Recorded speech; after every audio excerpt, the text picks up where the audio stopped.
Hi, everybody. Happy holidays. I'm Lissa Muscatine, co-owner of Politics and Prose.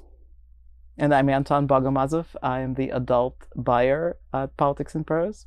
We are so happy to be back for our annual holiday video. Anton and I have a great time doing this. You could not have a better recommender than Anton. Anton is probably the best read person at Politics and Prose, and we always have a great time talking about books and recommending things for all of you for the holidays. I do enjoy doing this, and because we now, once again, doing it because we have our holiday gift guide 2024, and this is our 40th year anniversary gift guide, and it is excellent and full of so many gift ideas for you and everyone you know. Yeah, definitely check it out. We often see people walking through the store circling books, looking for the books, and they're great recommendations. And of course, there are many, many more books that are even in the catalog for you to choose from. And the best part is also it's going to be available online. So if you can't make it to the store, it will be on our website and you'll be able to just add books to your cart directly from it. So we usually like to start off with our favorite books of the year. And in fact, you'll see some of those in our catalog. And this one, Anton and I have had to fight over, I think. Is that right, Anton? Yeah, we always fight over a few books. Who gets to talk about it? One. James is a novel by Percival Everett. It is a retelling of Huck Finn from the point of view of the slave Jim, also called James in the book. And it is just one of the most beautifully written, poignant, historical revisions that was so necessary in our literary canon, and it's an incredible book. I don't even know what else to say about it. I have to say I think first of all he's probably one of the best authors that we have. Like someone please just give him the Nobel already. Yeah, seriously. But also I went into it and like, should I have read Huck Finn before it? And the answer is no. You could have read it in school. You never read it. It doesn't matter. He will put you in the place and context so well. He's also very funny. I mean, it is a dark, very dark at times book, but he's also so good at just doing this dark, funny, kind of dry humor. Yeah, and those of you may know him from the book Erasure, which became the movie classic American Fiction. Yeah, that was great. And he's written, I don't know, 24, 25 novels. So he's a pro. But this is a classic. And as Anton said, you don't have to have read Huck Finn. It's everybody should read this book. Yeah. So I love this book. It's a must. My favorite fiction of the year is, I think, something that's very much under the radar. Not a lot of people have heard about it, but it's called Glorious Exploits by Ferdy Lennon. And it's a novel about these two potters who are unemployed, and they're not really very upstanding citizens during the Peloponnesian War, but they also like to have a drink, and they like to read some poetry, and they really love theater, and they want to put on a play by Euripides, questionably using some captured Athenian prisoners of war. And so this morally questionable lark kind of becomes a whole project. But what Lennon did is that he put everything in his book in the modern Irish vernacular, which weirdly enough actually makes you more immersed because it works so well. Like, it was a gamble and it paid off so beautifully. It is so funny, but at the same time, this is also a book that doesn't really skip parts that are hard, like prisoners of war, conflict, wartime, but also there's a great, like, beautiful book about friendship, especially friendship between guys. And it's really, I love what he's done, and I think he deserves way more attention. So I hope this is a strange novel that will work for pretty much anyone who wants to read something that is very unlike anything they've ever read this year. So I'm feeling a theme emerging here of books that are hard and have dark things, but also have sort of aspects of humanity that lift you up, which is certainly the case also of James. I think you have to kind of have, like, I think best writers kind of do both very well. Right. Like, they don't let you forget that this is about dark things, but also they have to give you some hope or some something. Hope, yeah. Well, I for nonfiction, this Anton and I were talking earlier. This book, The Barn, by Wright Thompson, is a really hard book to describe. He's a sports writer, but he's also a Mississippi native, and what he's done is gone back to the Mississippi Delta to re-examine the facts around the killing of Emmett Till decades and decades ago. Of course, 14-year-old boy who was murdered. And the place and location of his murder was never fully established, but now it has been established as having taken in a barn in the Mississippi Delta. And Wright Thompson is he's a great writer, he's a sports writer, so he knows how to capture the drama and the characters, but he really looks at this sort of politically, culturally, sociologically, anthropologically. It's a real investigation and exploration of America's sort of exploration of race, its discomfort with race, and how we're still trying to remedy our history to tell the real story of what happened in the Deep South. It's an incredible, incredible book. It is. It's sort of a memoir, but also he is so locally oriented. Like he grew up there. He knows that area. He knows everybody in that area. Right. And so he goes like quadrant by quadrant, examining who owned which land and what. It's really incredible. And looking at artifacts. You know, he looks at all sorts of artifacts from the area. He knows every inch of the landscape. So it's an amazing book, and I think he's sort of trying to come to terms with the past of where he grew up as well. Incredible book. My nonfiction favorite is Parents in Ruins, Love, War, and the Birth of Impressionism by Sebastian Smee. Sebastian Smee is the art critic for Washington Post, and I think if you read him, he's probably one of the best, sort of liveliest, vivid art writers we have. Like it's hard to write about art, but he just does it so beautifully. And this book has been long in the making. It sort of became more than just history of art. It is about the early years of Impressionism and like how it sort of fit into the art scene of the time. And it is a biography of Edouard Manet and Berthe Morisot, of two artists. But it is also about the Franco-Prussian War, the 1870, like the terrible year when Paris was under siege, and then the horrible, just gruesome days of Paris Commune. So all of it kind of becomes this very limited period of time, but did so much in depth, so much context. So it's really so well done. And basically, if you have someone who loves history of art, but also loves biography, but also loves military history or political history, this is sort of everything in one. And it is tied to it is not tied intentionally, but there is an exhibit at the National Gallery of Art of Paris, 1874. So if you did see that, read this book, because it will give you so much more depth of what was going on at the time.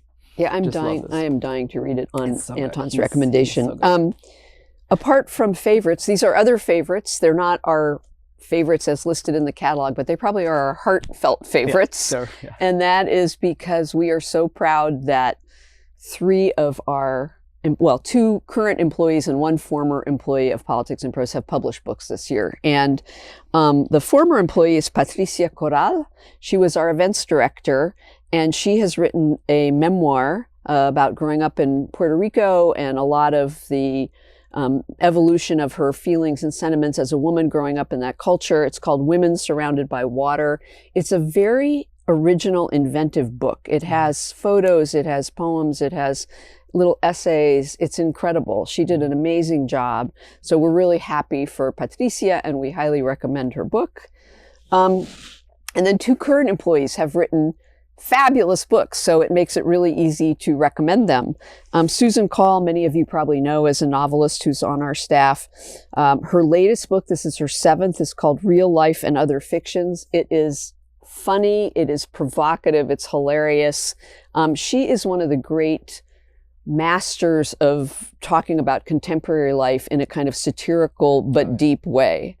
I think this is her best book. It has a little bit of I wouldn't say magical realism in it, but a little bit of fantasy in it, but not, if you don't like fantasy, don't worry about it. It's very grounded. It's a very grounded story, and it's very, very funny, but also very poignant, and really gets to the heart of friendship and family and those kinds of things. So Real Life and Other Fictions by Susan Call. I did once tell her that I think she's funnier than Nora Ephron.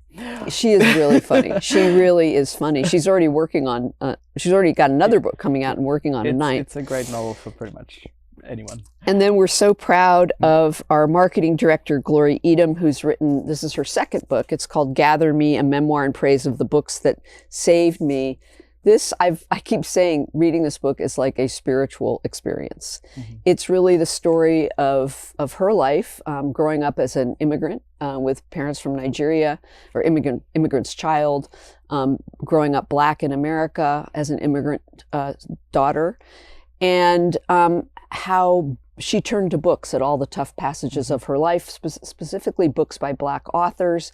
It's such a beautiful book. It's a poignant story. She's very candid, and there's a lot of raw moment in it. But again, like all these other books, there's such hope and spirit in it that it really lifts you up at the end. So Gather Me by Gloria Edom. And get ready to get a reading list also out of it. So yeah, exactly. Absolutely. So our holiday gift guide is very nicely arranged with some sections that you can take a look and see, like, I have somebody who really loves fiction, but what kind of fiction? Fiction's different.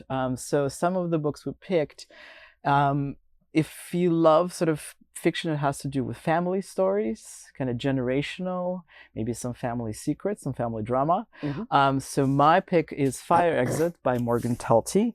Morgan Talty is the author of a story collection called Night of the Living Rez, which was very well received. And now he has this book, novel called Fire Exit. He is the citizen of the Penobscot Indian Nation. And so all his work deals with some sort of Native American experience. And this one is, the main character is a man who sort of he has this secret. Across the river, there's a family who's raising this daughter, but the daughter is his. And so he's wondering whether he should continue keeping the secret. And then there's also some other family things happening. His stepfather is killed in the hunting accident, and there's some sort of blame and grief over that. So it's all very beautifully done. So this is like a good, not very light, but very good, sort of very well done kind of family drama. And for more family drama, in case you haven't had enough around the holidays, I found this book incredibly provocative, Leaving by Roxana Robinson. It is about a man and a woman who had dated in college and then had not seen each other for 30 years and randomly come across each other at an opera. And they realize there's still a spark. She's divorced. He's in a pleasant but somewhat unsatisfying marriage, and things evolve. But they do not evolve as you might expect. And at every turn of this book, you think you know what's going to happen, and then you don't know what's happening. And at the end, there's a kind of bombshell ending, which I will not give away. But what I love about the book is how the author really gets into the interior states of the people in these relationships, and their anguish and their uncertainty, and how to make a right choice or a wrong choice, and the family dynamics that flow from that. It's again, it's not light reading, but it's good reading. Yeah. So I would recommend I'm sure this. You have somebody on the list who loves sort of this family relationship drama. Yeah. Mysteries. I know you love mysteries. I love mysteries. You love mysteries. I'm going to do a mystery too in a minute. Yeah. So my mystery pick of the year is God of the Woods by Liz Moore. It is a mystery about disappearance of two children, and the disappearances take place 14 years apart, but they're both at this summer camp, and both children are from this wealthy kind of aloof family that on whose land the camp is. And so it's if you like sort of multiple perspectives and multiple like timelines and many characters and storylines sort of diverging into like great resolution, this is definitely such a good read. Now, that's a great recommendation. And I am recommending Listen for the Lie by Amy Tintera. But I have to say, I listened to this book. I did not read it. And it is a fabulous book to listen to. So if you're interested in audiobooks, do you know that you can support your local independent bookstore through Libro.fm, which is an audiobook subscription service. It's really great. They have great customer service. They have almost every title that you'll find at Audible or anywhere else. Right. And so we really recommend that our customers use it because we get the sales basically, which is really a nice way to support the store. But I wanted to listen to this book, Listen for the Lie, because it's a mystery set around a podcast. So the narrators are fantastic. They just cast it incredibly well. And then there are all these little snippets of podcasts through it, which make for great listening as opposed to reading. So it's a really fun book. I think read it as a book, but it was still great. I was trying to imagine what it would be like to read it as opposed to listen to it. Anyway, it's great to read. Either way, it's also great to listen to. And I also have some sort of stranger fiction for those on your list who love a little bit of weird. And the first one is, this is a debut by Holly Gramazio called The Husbands. And the premise is this young woman in her London apartment with an attic. Her husband goes up to fix something there, and down comes a different husband. And then she realizes her attic is generating husbands. So every time one goes up, a different one comes down. And so and she sort of is plunged into this life where she's already married to this man. Like, she's been married to him for years. Everything like is fine. And so the question is like, will you just take it? Is it fine? And then of course chaos ensues because, you know, some man she has to send up because, you know, he's not good. And but it also is like such a good sort of take on how we pick who we sort of stay with, what like romance. So it is strange, and if you have an attic, you're gonna be very suspicious of it from now on. But it is so funny and well done, and a great debut novel. Could be fantasy, could be tragedy, could be comedy. Yeah, exactly. Mariana Enriquez, A Sunny Place for Shady People. I love her. She is one of my most favorite writers. She's so great. She is a horror writer, but she also really sort of pushes the boundaries of what horror can be. So this is a collection of short stories, and every story is different. You don't know what you're going to get. You don't know what way the reality is going to be askew. She's just so good. It's really there are very few writers who I think can do short stories in a way that every story is a completely different story, completely differently done. So she's just so amazing, and it's, even if you're not a horror reader, this is still very, very good. And then finally, I have this Ocean's Gadori by Elaine Cho. It's, if you have somebody on your list who really likes Beckett Chambers, or like the Expanse series, or any series about sort of misfit crews on ships that are sort of falling apart, and this is a great space opera. It's just basically a lot of adventure, and it takes place on this alternate universe where Korea is the dominant sort of world power. So it's both alternate reality, history, and space opera. So great stuff. You know, I was lamenting to you, Anton, that I have read much less fiction this year than I normally do, and it makes me very sad to say that. But part of the reason is because of the political climate in this country, and I found myself just constantly reading political books, which are, of course, an interest anyway. And so, alas, I'm making a goal for 2025 of more fiction. But in the meantime, because it's been a crazy election year, I won't qualify it more than that. I think we all feel very uncertain about the future. I wanted to recommend two books that really address Trump and the Republican Party. The Longest Con by Joe Conason is a really important and good book. And Joe is a wonderful reporter. He's written for The Observer and other sort of alternate newspapers. He often goes sort of behind scandals and really uncovers the realities behind them and tells the real story. But in this case, what he's done is to trace the rise of the modern Republican Party through the characters of a series of people who are grifters, scammers, fraudsters, and who essentially exploit the people who support them for their own enrichment.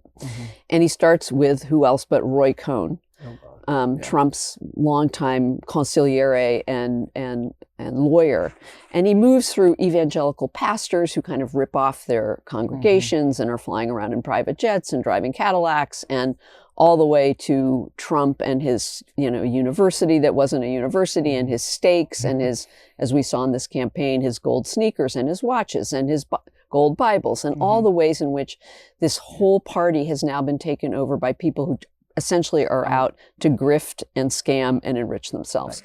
Really, really well done. And he's a great storyteller. So these characters really come to life. And as depressing as it is, it's kind of an important book. Equally depressing, but also very important, is Lucky Loser by Russ Butner and Suzanne Craig, who are two of the finest investigative reporters at the New York Times. And they have gone back and, the saying goes, follow the money, which we were just talking about a little bit. They really went back and looked at the origin of Trump's money, namely a $400 million inheritance from his father. And then what did he do to make himself into this mythological business figure, which is completely myth. And a lot of it was built on The Apprentice. But they traced the money, and they essentially showed that this guy inherited $400 million and went bankrupt 6 times. And again, through scamming and fraud and other things, managed to create this myth around himself as this super duper rich businessman, when in fact, that's really not the story. So it's an incredibly well reported investigative book. And if you're interested, highly recommend it. My nonfiction picks. Let's see. I did not read quite as many political books, but there's some really good essays and biographies that I have. So Tia Miles, Night Flyer. It's a book about Harriet Tubman, but it's not your sort of biography that's just a retelling of life. What Tia Miles does, she sort of focuses on Harriet Tubman's faith and also her understanding of ecology and her connection to enslaved women who also sort of passed through this wilderness and then wrote memoirs. So it is a great addition, even if you've read other biographies or know this story. It's still such a good biography to add to your pile to read. And then Hanif Abdurraqib, who I think is also one of the best writers we have. This is his book about basketball called There's Always This Year. It's about basketball, but it's specifically about Ohio basketball, specifically about LeBron James. But it's sort of, if you have someone who wants essays about topics that are not usually are in essays, he is so good. He has many other books, writings. He does music writing. This is his big sports one. He has one on sort of just art and performance. And this is also about sort of possibilities and seeing your local hero sort of become this world legend. And such beautiful writing. He's so amazing. I really can't say anything. I'm so glad you picked that, because I wanted to pick that book, and I'm glad you did. It's a great book. It's really, I would almost say, a meditation. Yeah, it is. It's a meditation on sports, on modern life, on growing up, on finding your passion. And he is, as Anton said, a fabulous writer. So that's definitely a great book. Great recommendation. Great. My other two nonfiction books are a little bit sort of different in topic. One is Vanishing Treasures. It's a bestiary of extraordinary endangered species, creatures, and that's basically a lot of whimsical facts about these threatened animals. And it is so beautiful because it's also illustrated and has these wonderful, wonderful sort of color inserts. And she's such a great, engaging, fun writer. But the message is, of course, we have to do something now, or these animals will disappear. It sounds like a great gift book, just saying. It is a great gift book. And I have a couple of biographies. I think every year somebody asks me, do you have any biographies of women? Or biographies of people who normally are not in biographies. And the first one is When Women Ran Fifth Avenue by Julie Sato. And this is about the time when department stores were really big. Like early 20th century department stores were sort of at the height of their popularity. And the one thing about them is not only you could do shopping, they were sort of spaces for women where they could be independent and do other things and just go somewhere and have lunch and do your hair and but also just goes to some space that was sort of made for them. But of course, most of those department stores, the top leadership was still men. So this book actually looks at three women who rose to or were put into top leadership positions, and what they did, they actually either turned the fortunes of some stores that were floundering, improved them, and were basically really great managers. And the interesting part is all three of them had sort of different ideas of what women's place in the workplace should be, or the body image, or fashion, but they sort of each had their own path. And they were very successful. And the other biography I have is Chasing Beauty, a story of Isabella Stewart Gardner by Natalie Dykstra. If you've never been to Isabella Stewart Gardner Museum in Boston, you should go. Because it is an incredible, incredible place. And it was all created by this woman who, she was born into privilege. She was quite wealthy, but she did have some grief and sort of loss in her life. And one way she coped with grief is she collected art. And she made a museum. She founded a museum, and she was very sharp and astute art collector. She had a very good eye. She was very savvy. And she was also very, she sort of was not very accepted by the Boston elite because she was so vivacious and not necessarily following the rules of the crowd. So she sort of collected these bohemian artists and friends around her, including like Henry James and John Singer Sargent. So she had this wonderful circle of friends, and the art she collected, it's not just art, it's just objects, furniture, tapestries. It's a great place to go see. And this biography is so good in sort of making you feel as if you know her in real life, because it's just gives you this idea of who she was as a person at that moment. At that moment, in living in that time. You can tell how like full of sort of life and curiosity she was. It's great. It's really good. One of the best biographies of this year. And one more book about trailblazing women. Who did not fully get their due, although everybody knows who Marie Curie was and is. She had a much more complicated life, it turns out, than people realize. She hit obstacles at every step of the way. She was, in some ways, the brains behind her husband's work, but also he did encourage her to a point. And then her personal life got complicated later on. And Dava Sobel is a fabulous science writer. She's written some other wonderful books, and she takes us into the intricacies of Marie Curie's life and her evolution, both personally and as a scientist. And it's kind of filling out the historical blanks about someone who we think we know about, but we don't really know about. So Anton and I also have a passion for books that are pretty. This is a beautiful book. Kadir Nelson did the cover. It's called Our Hidden Conversation. It's by Michelle Norris, who many of you know as a former NPR correspondent. She's been on network television. She's a fabulous reporter.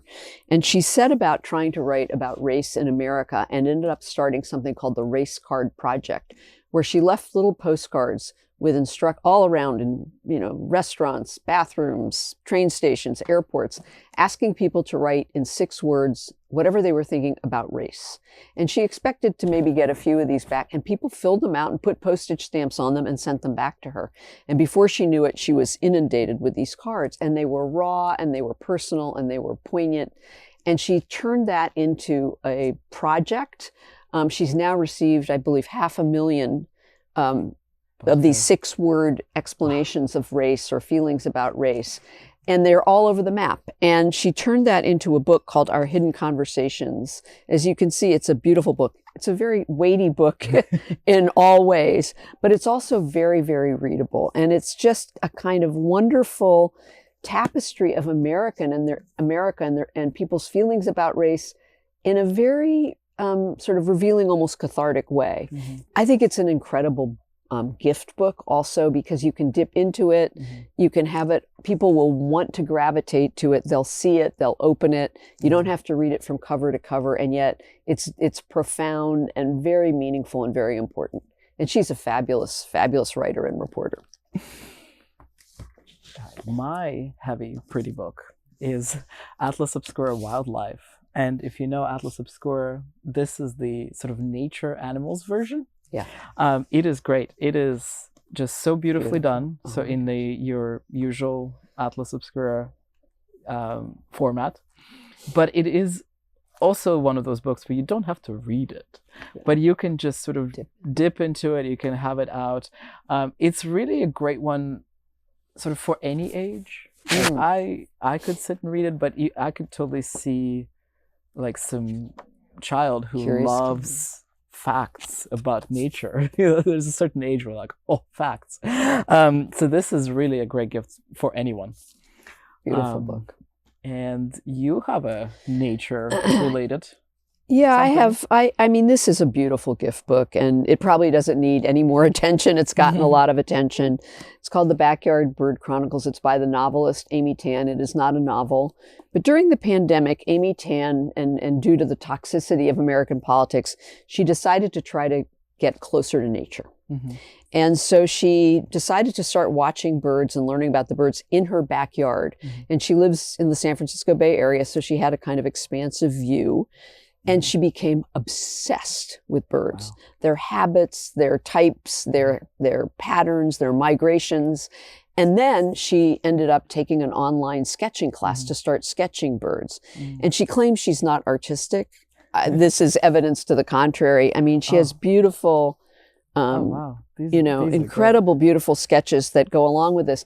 But it's really about getting yourself back to nature, finding a passion about nature, and then really absorbing it in every way you can. And of course, it sparked her own creative energy in a way she hadn't even realized she had. And she's a great writer. Right. So her chronicling of this adventure is really worth reading. And I think anybody who loves birds, and even people who don't love birds, will love this book. The art is great. It's really a lovely book. So are you now a bird watcher? I was a bird watcher before this book. But yes, I think I partly liked it because of that. Well, speaking of backyard and nature, this is one of my favorite books of the year.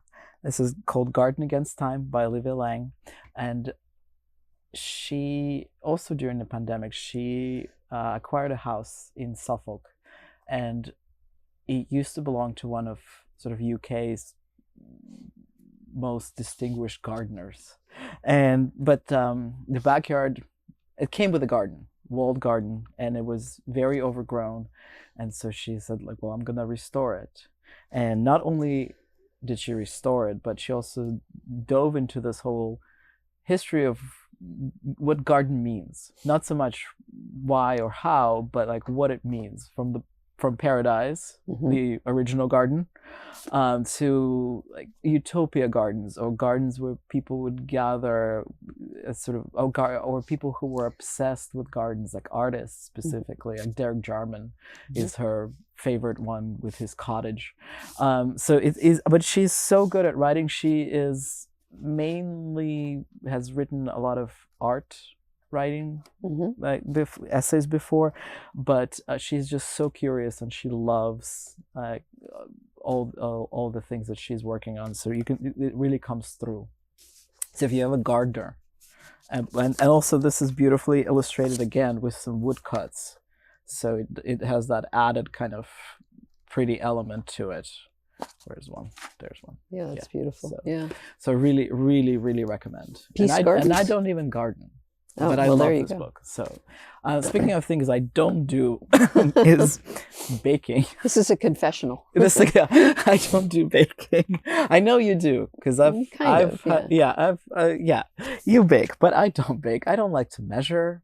It's all I like to throw things in the pot and hope for the best. But this is such a great book. It's Jessie Sheehan, and it's salty, cheesy, herby, crispy, snackable bakes, and it's full of these recipes. They're so easy. They're good. They're full of shortcuts for those of us who can't be bothered. But it's such delicious stuff. You can make things like baked spaghetti pie, Whoa. quote unquote. Good Lord. It sounds very sinful. Yeah, or like these hand pies, or some sort of like cornbread and loaf, and it's just scones. There's some scones, but they'll have to have cheese on them. It's great. Really so yeah, I don't bake, and I want to bake. This is what this book is doing to me. Perfect gift book. Yeah. Well, Anton, since we were talking about cooking, there are a lot of cookbooks in our store for every kind of cook, every kind of chef. Yeah. They're great gift items, obviously. And we also, people may not realize this, we also have a lot of little kitchen knick-knacky, gadgety gift things, great stocking stuffers. One of my favorites is bees wrap. These are eco-friendly, non-plastic, non-PFAS things to wrap your leftover food in. And we have them in all sizes. They're really fabulous. They are reusable. They are so much healthier than using plastic wrap and plastic containers. So check them out. They're really great. And other kitchen things, we have these new towels from Unemployed Philosophers Guild. And they are great. They are so pretty. Beautiful. And speaking of birds, look at that. We have a theme new going. Passion, birds. But they're also, of course, being Unemployed Philosopher Guild, they're known for their like kind of punny names. So this one is a fowl towel, and this one's an owl towel. And the owl towel, I think, goes very, very well with this bookend. Look at this. See, he's so cute. So cute. There's another friend of his over there. So you think you're coming to the bookstore to buy books, but really we have so much more than books. We have sort of book adjacent things. Yes. And you can make a list of gifts even for people who don't want books for Christmas or any other holiday, and still sort of walk away with a whole bunch of stuff to give them. And I think it's really nice to give a book with some other little thing. You know, it sort of adds festivity to it. And look, we Festiveness. have candles. We have candles. Beautiful candles. What are these? Oh yeah, these are one of our gift buyers, Leah, who's fabulous and has the greatest taste of anybody. She loves these. She recommended these. They are felt coasters. Super colorful. And what is great about them, you know when you have a drink that sort of gets moist on the bottom? Yeah. And you pick it up and the coaster comes with it. These, apparently, that will never happen. They're really great, and they're so pretty. And they're they're cool. They're different. So cool. Leah recommends them. We're all for them. They're great. She has great taste. They're cozy coasters. So They're really great. Speaking of cozy. And then, I'm a socks freak.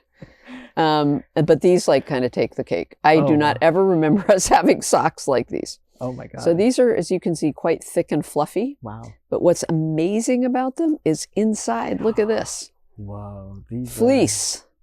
So what would be better reading a book by the fire with these on your feet? Wow. Nothing. This would be the best. So we have these in stock. I think they're a new item this year. We're all very excited. At least I'm very excited about them. I think these are literally a great stocking stuffer, or a great set of stockings, if you will. So those are great. Speaking of great gifts for somebody who does not want books, we have many items. Puzzles, always great, and even book-themed ones. So even if you have too many books, you can put together pretend too many books, or. Speaking of gardening or nature, we have a lot of sort of garden and nature-oriented puzzles, and these are just two of the many more that we have. We have arts, New Yorker puzzles, covers, anything you can name. Come by and see. It's really amazing. Yeah. And for those of you who journal, I kind of like to journal. I took it up very late in life. And having a journal that you like that has sort of the right aesthetic feel, I feel is very important. So sticking with our gardening nature bird theme, here's one called The Mindful Gardener. It's just kind of pretty, right? I mean, it's a beautiful cover. It has little messages in it, but it's basically free to journal as you wish. This one I like. It's kind of small. You could fit this in a purse or a backpack. It has a little magnetic clip that opens. Again, you know, if you just want to jot things down, it's pretty. Bird theme. Oh, and then lastly, bird and nature theme. This is really pretty, also small, but really, really nice. And so these are but 3 of zillions of journals that we have. And of course, everybody needs a set of pencils. Oh yeah, that's especially if you're going to sketch or just do anything like that in a journal. So we have beautiful, beautiful pencils. These are among them. These are a really nice little stocking stuffer item too. Are you going to start sketching birds? Is that what's going to happen? I have started sketching, but not birds. But maybe birds. There's always, Amy Tan sets a very high bar, though, I must say. Okay. So one thing we also have many, many, many versions of is calendars. We sort of, we put them all in one big section in the store. You can see we have planners, calendars, and these are just like a couple examples of what we have. So these are always great. They're just this big national parks posters. They're beautiful. They're so, they basically each of them you can frame it on its own as a piece of art after you're done with calendar bit. And then of course, I could not take a Peanuts one. It's so good. It's so great. I'm a fan. I love Snoopy, and it's so colorful, and it's so just like I feel like maybe I'll need something like this in 2025. Yeah, and the calendars, I'm always amazed that people still use wall calendars, but people love them. I mean, they're great. They're great, and you hang them in your kitchen or whatever, and people find them very useful. Yeah, and if you write holiday cards, we have so many. There's a enormous table just filled with holiday cards, and we have some really sort of just very festive ones. And this one I think is great if you're sending it from DC. It's just DC wrapped in lights, and it's so good. So yeah, come check these out. These are really, they will go fast, so get them. Yeah, big shout out to our gift buyers, Leah and Chris, who do such an incredible job. We have some really classy amazing stuff. Yeah, amazing non-book items. So now on to kind of, we're here to make your holiday shopping easier and to give you some tips and sort of how to make it much less stressful than it could be. And the first thing is, please shop local. Please shop at your local bookstore or any other local business. But we are here sort of as a community hub. We have so many great booksellers who can recommend you books or non-books if you would like that. We have a brand new website, politics-prose.com. You can make a wish list there. Our holiday gift guide is going to be on there, and you can just add books to your cart from the website. If you want to sort of make sure that your books will make it to somebody who, if you're shipping them, please do it by December 11th, because we also rely on supply chain, and that's not always perfect, or never is, and we rely obviously on postal service, on FedEx and other services to get your books to you. So the earlier you do it, the better. And if it's a popular book, these books, you know, we order in huge quantities. It's sometimes hard to gauge. Sometimes there's just a huge run. So if you know what book you want, it's really, really helpful to order it ahead. Yeah. If we don't have a book, you can special order it. Again, the earlier the better, because of all the reasons you just cited, Anton. Earlier is always better. If you want a guarantee to get a book or a gift to someone. And if you sort of need a timeline of when you should be doing things, we have a member sale coming up. Yes. So December 6th, 7th, 8th. This is 3 days weekend where most of our in-stock items are 20% off for our members. And our membership is also a great gift to either yourself or somebody else. It is a paid membership that supports our programs and our events.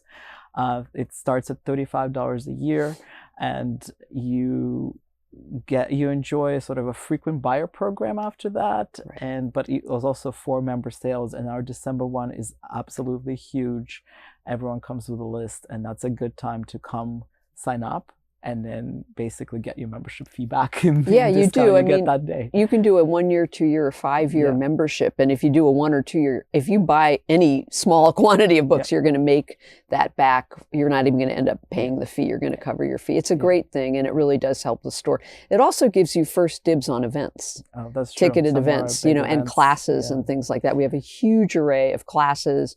You mentioned Harriet Tubman. We're going to be doing a trip to the Eastern Shore to visit Harriet Tubman Underground Railway stop. So there's a lot of things that sort of work holistically here that you have greater access to as a member. And then, the other thing we want to remind you is we are very proud that we now are in 3 of the city's 4 quadrants. So our flagship store, where Anton and I are now, is Connecticut Avenue, but we opened a store at Union Market in Northeast. We've opened a store in the Wharf and Southwest in the last few years. And just this year, we migrated those stores to larger spaces that are just fabulous. They're so beautiful.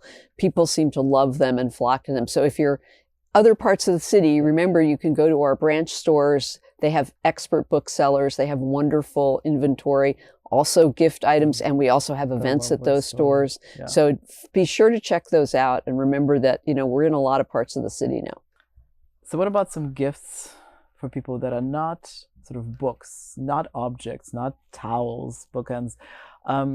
There's always sort of something you can just tell a person that, I gave you this, and you can give them a membership, sure, but you can also give them a book subscription program. So we have a great book a month coordinator who just is so wonderful at picking books for people. Just let us know what their interests are, and whether they want hardcover or paperback or mixed, and every month they will get a book that they did not expect, and that will probably just be selected just for them. And the other one is Signed First Editions Club, where also every month we pick a book for book collectors or anyone who just sort of wants like a signed copy. And that's also handpicked. And every month we feature a different author. They'll be their first editions, and they're signed. They're beautiful. So that's a great gift. And I think, just to add to what you're saying about the book a month programs, people love this gift. And you can do it for a retirement, you can do it for a graduation, you can do it for a birthday. And by the way, if the person really doesn't want the book they get, they can exchange it. But our people who run that program are really, really good at picking. It's a fun gift because it's a surprise every month. Yeah, they're really people really love that program. And you can always sign people up for membership, and as we already said, membership does support our events program. It is a paid membership, but it does allow us to have author events, most of which are free in the store, but it also gives you sort of first dibs on some big events that happen at other venues that can maybe quickly sell out, but the members always get first. And we have a blockbuster 2025 event calendar coming up, just like we've had this year. And just as an example of one that has already sold out, but if you were a member, you would have had access to right off the bat, is Barack Obama in conversation with Angela Merkel on December 2nd, I think it is. And, that is the quality of events that we do. We obviously don't do them in the store. And then we have every other kind of event imaginable. So what's your favorite of this year? What's my favorite? I think I'm going to go back to James, and Percival Everett came and did an event that was just, he's just so wonderful. He was so, like you said, he's so funny, he's so thoughtful. And it was just an incredibly warm, interesting, smart, and provocative conversation with him. The place was packed, and he is just a gem. He is such a gem. So that was, I think, I'm sure there are other favorites I'm not thinking of. Do you have a favorite? I know this is like an impossible question when you're It asked on is. the spot. Yeah, I always like, I don't remember. I Yeah. don't go to events. Yeah. In January, we had Emily Wilson Yes, that's true. for her Yeah. translation of Iliad, and Yeah. she's amazing. Yeah. She started off by declaiming in ancient Greek, so I was already all for Sold. it. Yeah. Sold. Yeah. No, Yeah, she's that's great. She's Yeah. amazing. And those are just two of, I think we've had 500 plus events this year. Which is why it's sometimes hard to pick, Yeah. because every day there's something happening. Yeah. And a couple other gift ideas. You can give a gift card.